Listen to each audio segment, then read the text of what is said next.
story. My story is set in 1960, and it's the story of how I very first came to understand the scope and scale of the love of God for the world.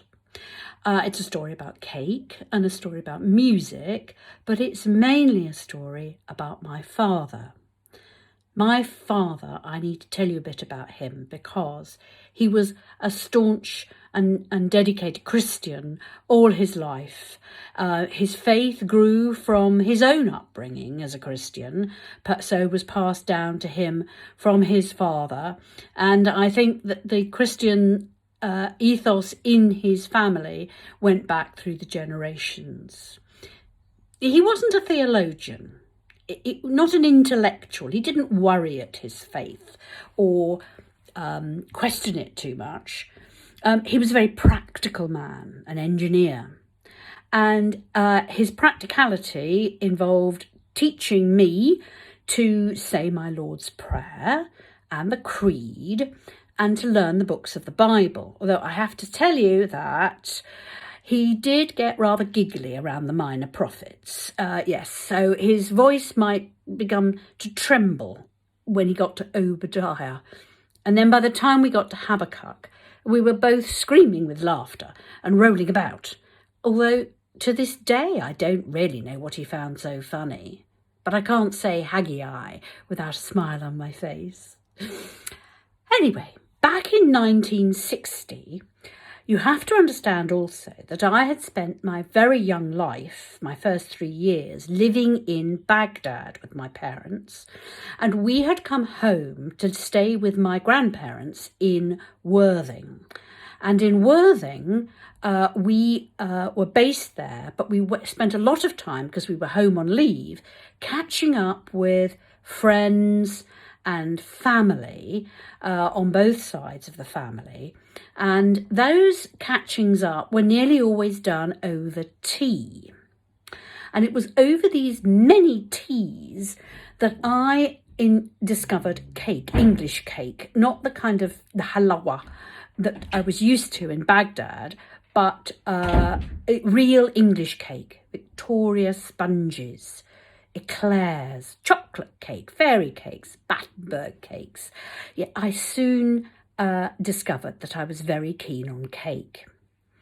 My younger sister was born at this time and wasn't perfectly normal in those days. My mother spent several nights in hospital with my little sister.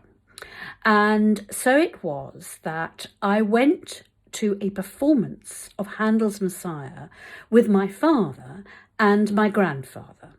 And I was very familiar with the music because my parents had a gramophone, an old gramophone, and a recording of the Messiah, and my father used to sing it. I remember being quite shocked that night to discover that a lady sang "I Know That My Redeemer Lives," because my father always sang it.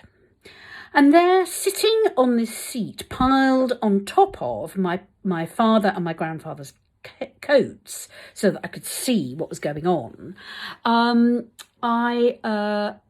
heard an aria which I had not really paid much attention to before. And what I heard was this. Comfort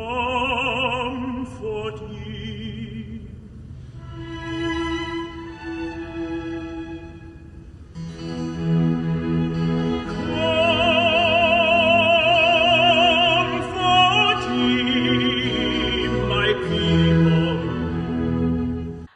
Come for tea. Come for tea, my people, says your God. You can see where my little 3-year-old mind was associating the invitation to tea. But I thought I would check. So that evening, as my father put me to bed, he must have been absolutely astonished to be asked, "Daddy, when we go to tea with God, will there be cake?"